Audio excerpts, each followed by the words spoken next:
Hi friends, ഇത് ഞങ്ങൾ അയ്യപ്പനെ ഗേൾ ബേബി ആക്കിയതാണ്. എന്തിനാണെന്നല്ലേ, ഞങ്ങളൊരു പഴനി യാത്രയ്ക്ക് പോവാണ് അയ്യപ്പൻ്റെ തല മുട്ടയടിക്കാൻ വേണ്ടി. അപ്പോൾ അതിനു മുന്നേ അയ്യപ്പൻ്റെ മുടിയൊക്കെ ആയിട്ടുള്ള ഫോട്ടോസ് എടുക്കാമെന്ന് വിചാരിച്ച് ഞങ്ങൾ ഒരുപാട് കഷ്ടപ്പെട്ട് അയ്യപ്പൻ്റെ 2-3 ഫോട്ടോസൊക്കെ എടുത്തു. ആദ്യം ഞങ്ങൾ ഗുരുവായൂർക്ക് പോയി. ഗുരുവായൂർ തൊഴുത് അവിടെ നിന്നാണ് ഞങ്ങൾ പഴനിക്ക് പോയത്.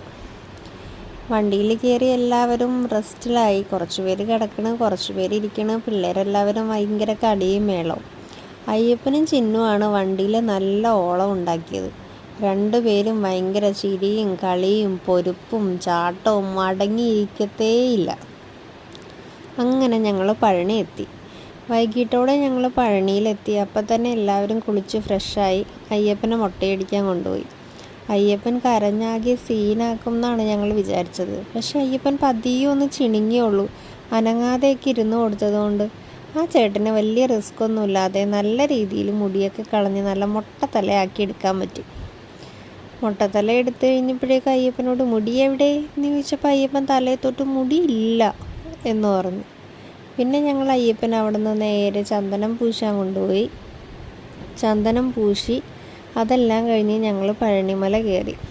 അയ്യപ്പൻ പതിയെ ഓരോ പടികളും മെല്ലെ മെല്ലെ ചവിട്ടി കയറി. ഞാൻ വിചാരിച്ച് 2-3 പടി കയറി കഴിയുമ്പോഴേക്കും അമ്മ എത്തോ എന്ന് അയ്യപ്പൻ പറയുമെന്ന്. പക്ഷെ അയ്യപ്പൻ ഓടി ഓടി കയറി. അയ്യപ്പനെ എടുക്കാൻ പോയിട്ട് അയ്യപ്പൻ സമ്മതിക്കുന്നേ ഉണ്ടായില്ല. അയ്യപ്പൻ തന്നെ കയറിക്കോളാമെന്നാണ് പറയണേ. പക്ഷെ എനിക്ക് വിഷമം വന്നതുകൊണ്ട് ഞാൻ അയ്യപ്പനെ നിർബന്ധിച്ചെടുത്ത് കങ്കാരു ബാഗിലാക്കി. അങ്ങനെ ഞങ്ങൾ പതിയെ പഴനിമല കയറി. ദേവൂട്ടിയും കൂട്ടിയും നടന്ന് വിഷമിച്ചായിരുന്നു. എത്താറായപ്പോഴേക്കും 2 പേരുടെയും കാലൊക്കെ കുഴഞ്ഞു തുടങ്ങി. അവസാനം കയറിയത് ഞാനും അയ്യപ്പനും കുട്ടിപ്പട്ടാളങ്ങളും പിന്നെ പിള്ളേരുടെ ഫേവറേറ്റ് വിനിവെല്ലിച്ചനും. ഞങ്ങളാണ് ഏറ്റവും ലാസ്റ്റ് കയറി എത്തിയത്. ഇത് ഞങ്ങൾ തിരിച്ചു വരുന്ന വഴിയാണ്. പഴനിയിൽ നിന്ന് ഞങ്ങൾ വേറെ എങ്ങും പോയില്ല. വാൾപ്പാറ പോകണം, വേറെ എവിടെയൊക്കെ പോകണം എന്നൊക്കെ പറഞ്ഞാൽ ഞങ്ങൾ വണ്ടി കയറിയത്. പക്ഷെ അതൊന്നും നടന്നില്ല. വണ്ടിയിലിരുന്ന് കുറച്ച് കാഴ്ചകളൊക്കെ കണ്ട് വാൾപ്പാറ വഴി ഞങ്ങൾ പോയി. പക്ഷെ ഞങ്ങളെങ്ങും നിർത്തിയില്ല. വണ്ടിയിലിരുന്നുള്ള കുറച്ച് കാഴ്ചകളൊക്കെ കണ്ട് എല്ലാവരും നേരെ വീട്ടിലേക്ക് പോന്നു. ആർക്കും എവിടെയും ഇറങ്ങാൻ പറ്റിയില്ല. കുറച്ച് സ്ഥലം ചെന്നപ്പോൾ ചെറിയ മഴയൊക്കെ ഉണ്ടായിരുന്നു.